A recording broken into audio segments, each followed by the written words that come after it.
Hello student, मैं तुम्हारी Hindi teacher अर्चना राय आज तुम्हें कारक के बारे में समझाऊंगी।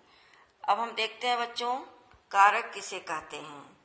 संज्ञा या सर्वनाम के जिस रूप से उसका संबंध वाक्य के अन्य शब्दों के साथ प्रकट होता है उसे कारक कहते हैं।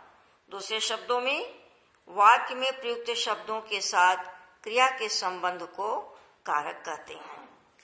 अब हम आगे देखेंगे बेटा, कारक के कितने भेद हैं। कारक के 8 भेद हैं जो इस प्रकार हैं: कर्ता, कर्म, करण, संप्रदान, अपादान, संबंध, अधिकरण, संबोधन। अब हम सबसे पहले देखेंगे कर्ता कारक। कर्ता कारक क्या है? क्रिया को करने वाला कर्ता कहलाता है। इसका परसर्ग ने है।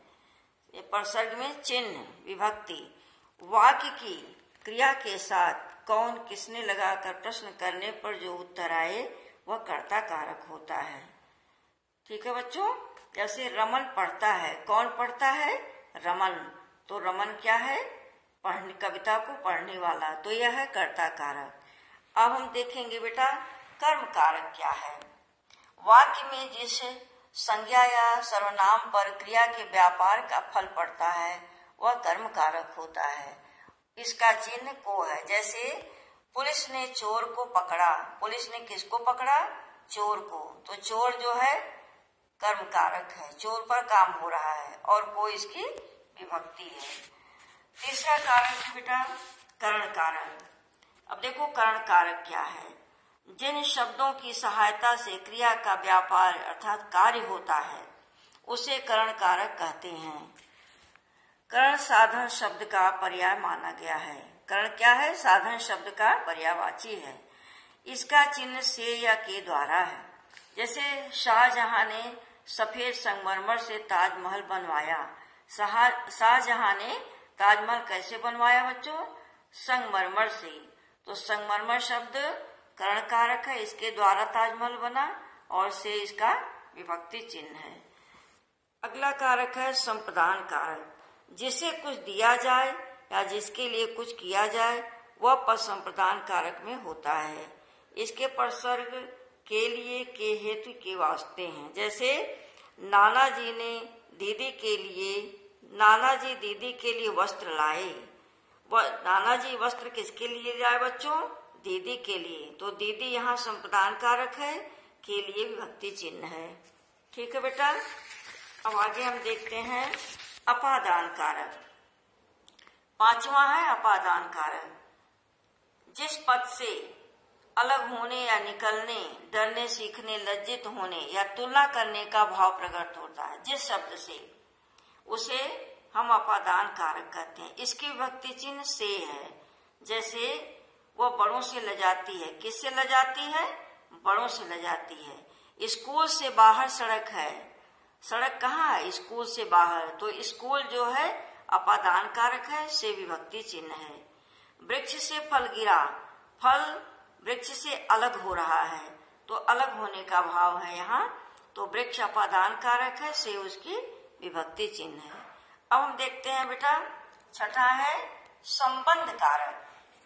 एक संज्ञा सर्वनाम का दूसरी संज्ञा सर्वनाम के साथ संबंध बताने वाले पद को संबंध कारक कहते हैं। इसके परसर्ग का, की, के, रा, री, रे, ना, ने, नी है। जैसे जागृत की कार बहुत सुंदर है। जागृत की कार कैसी है? बहुत सुंदर है। तो कार से जागृत का संबंध बताया गया। यह मेरा घर है। घर किसका है? मेरा। तो घर से किसका संबंध है? मेरा। यहाँ रा लगा है, तो मेरा शब्द के द्वारा पता चल रहा है कि घर से इसका संबंध है, संबंध कारक है। अब हम देखेंगे बेटा सातवां कारक है अधिकरण कारक।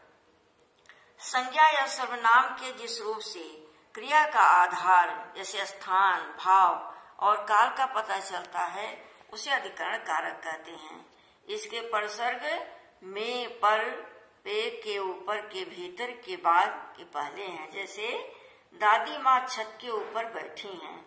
दादी माँ कहाँ बैठी हैं? छत के ऊपर। तो छत जो है यह अधिकरण कारक है, स्थान का बोध करा रहा है और के ऊपर इसकी विभक्ति है। संबोधन कारक आठवां है संबोधन कारक।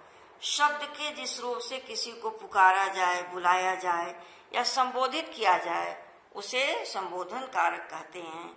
इसमें हे, अरे, ओ, रे आदि शब्दों का प्रयोग किया जाता है। जैसे अरे यह क्या कर डाला, अजी जरा हमारी भी सुन लो।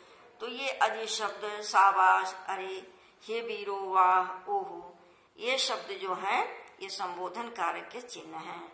ठीक है बच्चों, तो आज हम लोगों ने कारक के बारे में देखा और कारक के भेद के बारे में समझा।